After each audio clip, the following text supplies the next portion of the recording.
इसमें अल्लाह ताला का एक ऐसा इस्म आज़म है कि जो कुछ भी मांगो फौरन मिल जाएगा, जो चाहो हो जाएगा।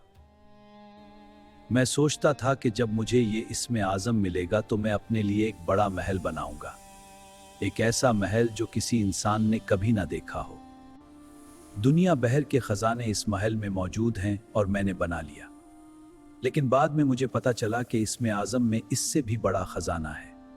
मुझे वक्त में सफर करने का इख्तियार मिल गया। मैं हर नबी के दौर में गया और उनसे मिला और कायनात के मुनफरिद राज सीखे। हजरत आदम अलैहिस्सलाम से पहले की दुनिया देखी। सदियों में मुझ पर इतने राज खुले हैं कि मैं शायद कभी किसी को बता ना सकूं। अब मैं बूढ़ा हो गया हूं। मुझे एक ऐसे शख्स की तलाश है जो इस इस्म आज़म का वारिस बन सके। अल्लाह ने तुम्हें मुंतखब किया है, ये इस्म आज़म तुम्हें दे रहा हूं। लेकिन याद रखो, तकदीर को बदलने की कोशिश न करना। वो तकवीनी निज़ाम से महफूज है। ज़मीन की 7 तहें हैं। पहली तह में इंसान रहते हैं, दूसरी में मादनियात, तीसरी में अंधेरे और खला, चौथी तह में तकवीनी निज़ाम है। यहाँ रिजालुल गैब रहते हैं जो दुनिया के उमूर चलाते हैं। औताद, अब्दाल, अक्ताब। यहाँ रिज़्क का शोबा है, पैदाइश का, हुक्मरानी का। वो लोगों की तकदीर लिखते हैं और अल्लाह की मर्जी से चलाते हैं।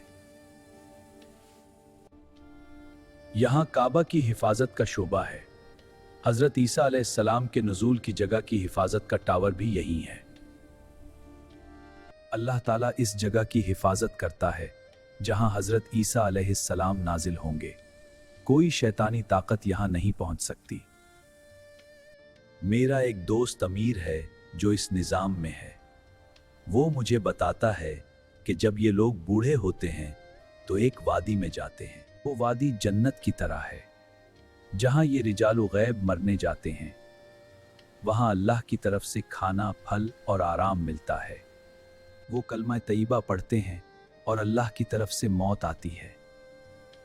उनकी रूहें जन्नत में जाती हैं। ये अल्लाह का निज़ाम है।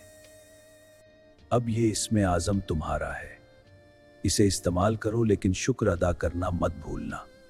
अल्लाह की मर्जी के बगैर कुछ नहीं होता। मैंने ये राज तुम्हें दे दिया, अब तुम उसे महफूज रखो। दुनिया को बताओ कि अल्लाह का निज़ाम कामिल है और उस पर ईमान लाओ। अशहदु अल्ला इलाहा इल्लल्लाह व अशहदु अन्ना मुहम्मदुर रसूलुल्लाह। ये मेरा इला ईमान है। अशहदु अन्ना मुहम्मदुर रसूलुल्लाह। ये कहानी अपने बच्चों को सुनाओ और इस्लाम की तालीमात पर अमल करो और अल्लाह की तरफ रुजू करो। सुभान अल्लाह। ये सबक है कि अल्लाह की मर्जी के सामने सर झुकाओ, शुक्र अदा करो और ईमान को मजबूत रखो। अगर आपको ये वीडियो पसंद आए तो लाइक करना, सब्सक्राइब करना और शेयर करना मत भूलना यार। जज़ाकल्लाह।